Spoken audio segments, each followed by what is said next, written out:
Representing Japan, Sara, KISHIMOTO, and Atsuhiko, TAMURA! And now to Sara, KISHIMOTO, and Atsuhiko, TAMURA. One of the teams from the Ice Academy of Montreal.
Sara, KISHIMOTO, and Atsuhiko, TAMURA struggling there. And again, a recurring theme that third Junior Grand Prix event, and lots of mistakes being made by the ice dancers, which of course is testament to the challenges that their choreography entail and the difficulty which they are pushing themselves to achieve. And this team, I have to assume, although 12th at Junior World Championships last year, they were probably eager to be up in contention with the likes of Eliana and Ethan, who lead the field, who were 5th at Junior Worlds last year.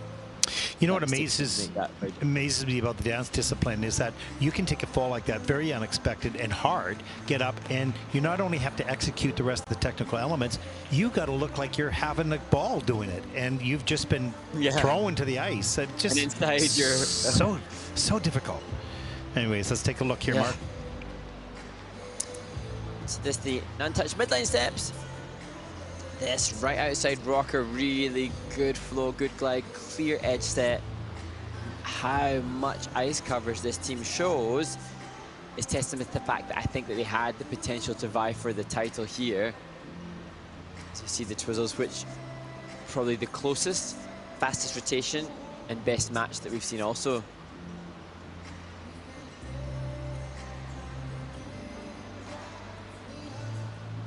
And here, with this, the Paso Doble 2, the second sequence of the Paso Doble. I'm not sure if this was after the fall, but you wouldn't know because the energy levels were so buoyant. Is this the... This might be it here, right there. Ooh, blades and hands. Ugh, scary. And I was concerned as we see them go into the stationary lift.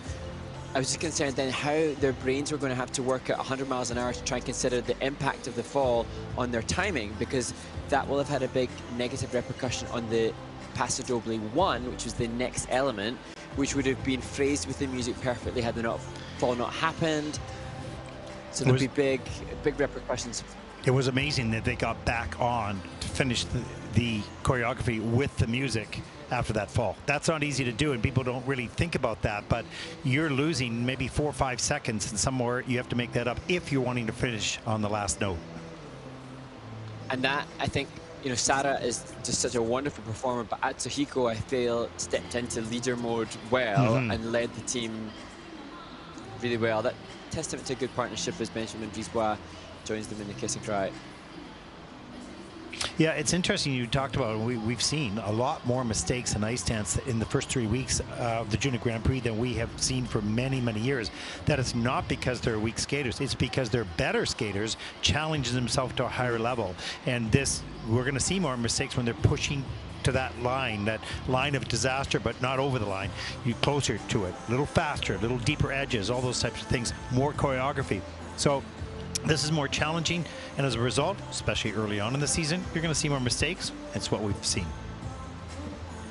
And I think for me, like, I sometimes take the mickey. I joke about being an ice dancer, and I jest about the discipline that I competed in lastly. But having been a single skater to junior level, and then I did a tiny 1 season of junior ice dance, what I can say is that I assumed that the ice dance run-throughs would be physically easier than having to jump and spin, and yet for me certainly the physicality of it was so intense because you're constantly bending deep, you're constantly having to push.